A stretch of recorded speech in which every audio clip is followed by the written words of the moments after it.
ময়ূক, তুমি ইতিমধ্যেই যে প্রতিবেদন দেখালে সেখানে দেখাচ্ছিলে যে কিভাবে জামাতিরা ওপার বাংলায় মাথাচাড়া দিয়ে এই নির্বাচনে উঠে এসেছে, তারা 10% বেশি ভোট বাড়িয়ে নিয়েছে। এবং তারই মধ্যে আমাদের মাথায় রাখতে হবে যে এ রাজ্যে যে কাঁটাতারবিহীন জায়গাগুলো রয়েছে তার মধ্যে একটা বড় অংশ মালদা জেলার সঙ্গে বাংলাদেশের সীমান্তবর্তী এলাকা।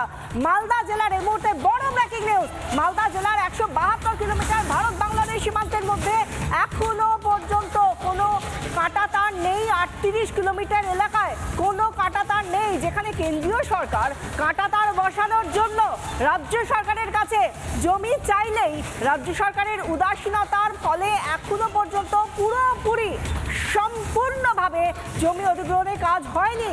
উদ্বেগ বাড়ছে মালদা জেলার ভারত বাংলাদেশ সীমান্তবর্তী এলাকার বাসিন্দাদের মধ্যে, যেখানে আমরা দেখতে পাচ্ছি যে ছবি দেখাচ্ছি, এই যে 121 এতখানি 132 কিলোমিটার, সেখানে আমরা দেখতে পাচ্ছি কোনো রকম কাঁটাতার নেই। এতটা জায়গা ময়ূক, এই জায়গা থেকে এই এলাকার বাসিন্দারা শুধু নয়, গোটা ভারতের বাসিন্দারা, নাগরিকদের একটা অসুরক্ষিত ছবি ধরা পড়ছে। আমি দর্শকদের বলে দিতে চাই, এই যে এই সীমান্তের ছবি যেটা দেখছেন, এরকম 68টা জায়গা রয়েছে।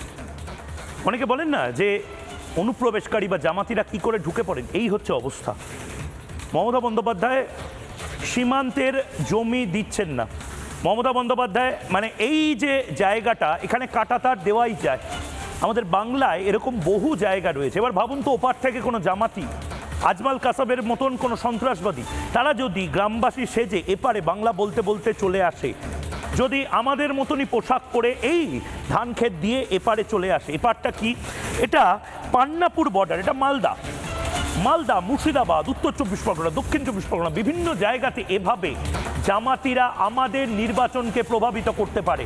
এবং এটা প্রভাবিত হয় যাতে অনেক রাজনীতিবিদরা হয়তো সেটা চাইছেন, কিন্তু ভারত চাইছে দুর্ভেদ্য সীমান্ত। এটা শুধুমাত্র বাংলার বিষয় নয়, এটা ভারতের বিষয়। এই যে ছবিটা, সেই ছবিটা আবারও বলছি ভয়ানক ছবি। আমাদের প্রতিনিধি দীপঙ্কর গোস্বামী পান্নাপুর পার্বতীডাঙ্গা বর্ডার, সেখান থেকে এই প্রতিবেদন তুলে ধরেছে। আপনারা দেখুন, আপনারা যারা অফিসে রয়েছেন কাজ বন্ধ করে আগামী 5 মিনিট এইটা দেখুন, এর থেকে বড় কোনো খবর হতে পারে না। দেখুন, পশ্চিমবঙ্গের ভারত বাংলাদেশ সীমান্তে যে বাংলাদেশের জেলাগুলি রয়েছে সেখানে জামায়াতের জয় বৃদ্ধি পেয়েছে, জামায়াত শক্তিশালী হয়েছে। এবং সেই ক্ষেত্রে পশ্চিমবঙ্গের যে ভারত বাংলাদেশ সীমান্তে যেগুলো পশ্চিমবঙ্গের জেলাগুলি রয়েছে, যে জেলাগুলিতে ভারত বাংলাদেশ সীমান্ত একেবারে গা ঘেঁষে গিয়েছে। এবং এই পশ্চিমবঙ্গে আমরা পশ্চিমবঙ্গে দেখেছি যে এখনো অবধি বেশ কিছু এলাকা, মানে বেশ কিছু এলাকাতে কাঁটাতার নেই। যেমন মালদা জেলার কথা বলি, মালদা জেলাতে 172 কিলোমিটার যে ভারত বাংলাদেশ সীমান্ত, সেখানে প্রায় 38 কিলোমিটার এলাকায় কাঁটাতার নেই।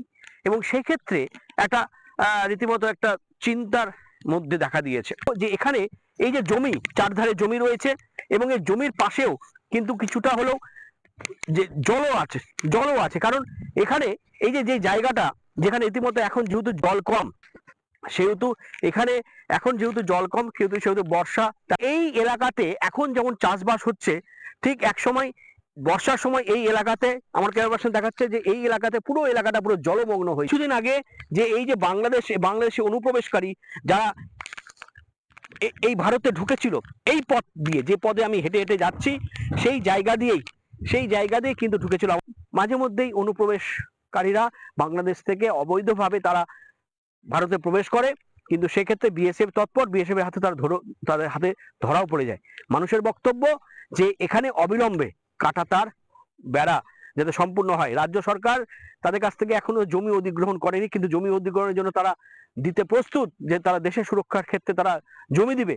কিন্তু কৃষকরা বলছেন এখনো অবধি সে জমি নেওয়া হয়নি। তারা এই ভুট্টার ক্ষেত, সরষার ক্ষেত দিয়ে তারা ক্রমশ হাঁটতে সামনেই হচ্ছে রাস্তা, যে রাস্তা, সেখান থেকে তারা এখানে কারো বাড়িতে বা কোনো জায়গায় তারা আশ্রয় নিয়েছিল। বিএসএফ তারা রীতিমতো বিষয়টি জানতে পেরে বিএসএফ তাদেরকে ধরে ফেলে এবং তারপর পুলিশের হাতে তাদেরকে তুলে দেওয়া হয়। বাংলাদেশের যে সীমান্তবর্তী জেলাগুলি, সেখানে জামাত শক্তিশালী হয়েছে। সেই ক্ষেত্রে এখানেও কিন্তু একটা চিন্তা দেখা দিচ্ছে, সাধারণ মানুষের মধ্যে আতঙ্ক দেখা দিচ্ছে, যাতে অবিলম্বে এখানে যাতে কাঁটাতার সম্পূর্ণ হয়। মানুষের এখানকার বক্তব্য অবিলম্বে এখানে যাতে কাঁটাতারের বেড়া সম্পূর্ণ হোক। মালদা থেকে দীপঙ্কর গোস্বামী, রিপাবলিক বাংলা। নানা ধরনের কন্টেন্ট দেখার জন্য লাইক করুন, শেয়ার করুন আমাদের ফেসবুক পেজ, সাবস্ক্রাইব করুন আমাদের ইউটিউব চ্যানেল। পাশাপাশি অন্যান্য ব্রেকিং নিউজের জন্য অবশ্যই চোখ রাখুন রিপাবলিক বাংলায়।